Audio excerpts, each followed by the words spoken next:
হ্যাঁ, welcome back again. তো আজকে আমি তোমাদের সাথে আলোচনা করব চ্যাপ্টার 5 এর স্বাভাবিক বিজোড় সংখ্যার বর্গের সমষ্টি নির্ণয়ের অ্যালগরিদম, ফ্লোচার্ট এবং সি প্রোগ্রাম নিয়ে। তাহলে প্রথমে দেখব আমরা তার ফ্লোচার্ট। তো ফ্লোচার্টের জন্য আমরা জানি প্রথমে কি স্টার্ট, ওকে। তারপর তোমাকে যে বিষয়টা মাথায় রাখতে হবে, আসলে আমাদের ধারাটা কি ছিল? আমাদের ধারাটা ছিল 1 স্কোয়ার প্লাস 3 স্কোয়ার। কেন 3 স্কোয়ার? কারণ হলো কি আমাদের ধারার প্রশ্নটা ছিল স্বাভাবিক বিজোড় সংখ্যার বর্গের সমষ্টি নির্ণয়, অর্থাৎ ইউজারে যা দিবে, ইউজারকে কত পর্যন্ত দিতে পারে, ইউজার ধরো যে ডট ডট ডট কি এন পর্যন্ত, অর্থাৎ এন মানে হলো ইউজার যে কোনো একটা ভ্যালু দিবে, এটাই, ঠিক আছে, ওকে।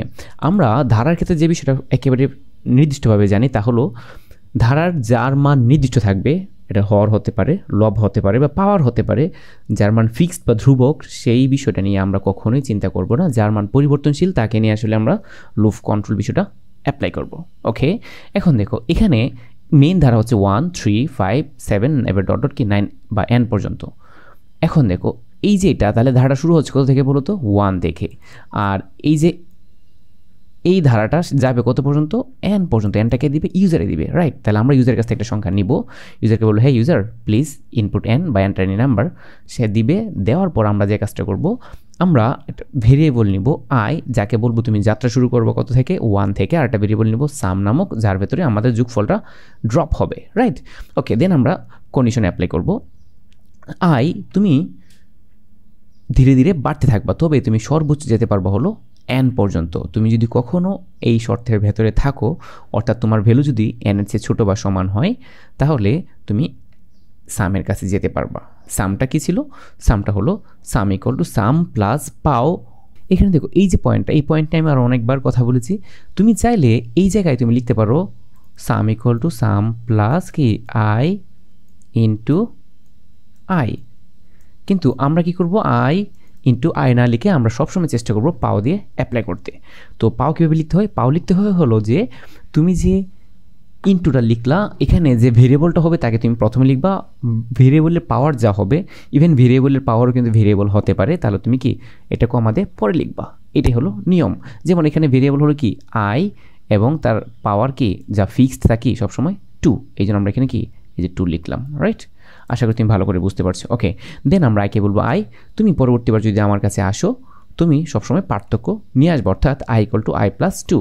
এই 2 কোথা থেকে আসলো? এই 2 আসলো এখানে দেখো 1 and 3 or 3 and 5, এখানে যদি 5 থাকতো, তাই না? এখানে তো 5 থাকলে হয়তো তোমার 5 স্কোয়ার। তো এই ব্যবধান কত দেখো? ব্যবধান কত? ব্যবধান হলো 2। তুমি কিন্তু স্কোয়ার করে ব্যবধান করতে পারবা না, তোমাকে যার মানটা ফিক্সড তার হিসাব বাদ দিয়ে হিসাব করতে হবে, রাইট? ওকে, তারপর দেখো I equal to I plus 2, এই শর্ত যদি ওকে হয়, তারপর সে কি আবার কন্ডিশনে আসবে। যদি এই কন্ডিশন ঠিকঠাক থাকে, এই সবসময় যদি সে শর্তের আন্ডারই থাকে, তাহলে সবসময় এই লুপটা রিপিট হতে থাকবে। এই জন্য এটাকে লুপ কন্ট্রোল স্টেটমেন্ট বলা হয়, ওকে। তারপর দেখো যদি কখনো এই সিদ্ধান্ত না মানে, তাহলে নোতে চলে আসবে এবং নোতে কি থাকবে? নোতে থাকবে print some and then stop, তোমার কাজ শেষ। তো এটা অ্যালগরিদম কী হবে? অ্যালগরিদম খুবই ইজি। দেখো প্রথমে আমরা জানি ফ্লোচার্ট যা ছিল তাই থাকবে start, second input n, third eye equal 1, সাম ইকুয়াল 0। ফ্লোচার্টে যা ছিল তা ফুললি এখানে সেট আপ দেওয়া আছে। দেন দেখো হোয়াইলতে যদি আমরা লিখতে চাই, while I less than equal n, যতক্ষণ আয়ের মান n এর চেয়ে ছোটো বা সমান হবে এই শর্তের ভেতরে থাকবে, ততক্ষণ তুমি কী করো? Repeat step 5। অ্যান্ড স্টেপ 5 কী ছিল? স্টেপ 5 ছিল সাম ইকুয়াল সাম প্লাস পাও আই কমা 2, অর্থাৎ প্রসেসিংয়ে যে দুইটা ধাপ ছিল সেই দুইটা ধাপ আমরা একে লিখে দিলাম, এবং কী ছিল? I equal to I plus 2। যদি কখনো এই শর্ট থেকে ওভারটেক করে, then step 6 print some and step 7 stop, okay. এটাকে তুমি চাইলে এভাবে লিখতে পারো ইফ ব্যবহার করে, যেমন স্টেপ 2 যা ছিল তাই থাকবে, স্টেপ 3 যা ছিল তাই থাকবে। স্টেপ 4-এ তুমি জাস্ট হোয়াইলের জায়গায় লিখবা if I less than equal n, repeat step 5, তুমি স্টেপ 5 রিপিট করো, এলস অন্যথায় গো টু স্টেপ 6, তুমি স্টেপ 6-এ চলে যাও। এখন স্টেপ 5 কি? স্টেপ 5 হলো সাম ইকুয়াল টু সাম প্লাস পাও আই কমা 2 এবং I equal to I plus 2, ওকে। এটা ছিল তার স্টেপ 5-এর কাহিনী, ওকে। বাকি সব সিমিলার থাকবে, আর কোনো চেঞ্জ নাই। এখন দেখবো আমরা এটার সি প্রোগ্রাম। আমরা প্রথমে ফর লুপ দেখবো, তারপর হোয়াইল লুপ দেখবো, তারপর ডু হোয়াইল লুপ দেখবো। এই টাইপের কোয়েশ্চেন কিন্তু পরীক্ষায় অহরও আসছে, যে তোমাকে কোনো একটা কোয়েশ্চেন দিয়ে বলছে যে এটা ফর লুপ দিয়ে করো, অথবা এটা তুমি হোয়াইল লুপ দিয়ে করো, অথবা তুমি এটা ডু হোয়াইল লুপে করো। তো প্রথমে দেখবো আমরা ফর লুপে কীভাবে সলভ করতে হয়। আমরা জানি ফর লুপে কী করতে হয়, প্রথমে হেডার ফাইল, তারপর ইন্ট মেইন, আমরা তারপর কী নেব? ইন্ট আই সাম ইকুয়াল 0 এবং n, যতগুলো চলক লাগবে সবগুলো আমরা নিয়ে নিলাম। দেন ইউজারকে বলবো হ্যাঁ user please enter any number, user যখন নাম্বারটা দিবে, দেওয়ার সাথে সাথে আমাদের কি একটা পাত্রটা রেখে দিতে হবে, অর্থাৎ স্ক্যান করতে হবে।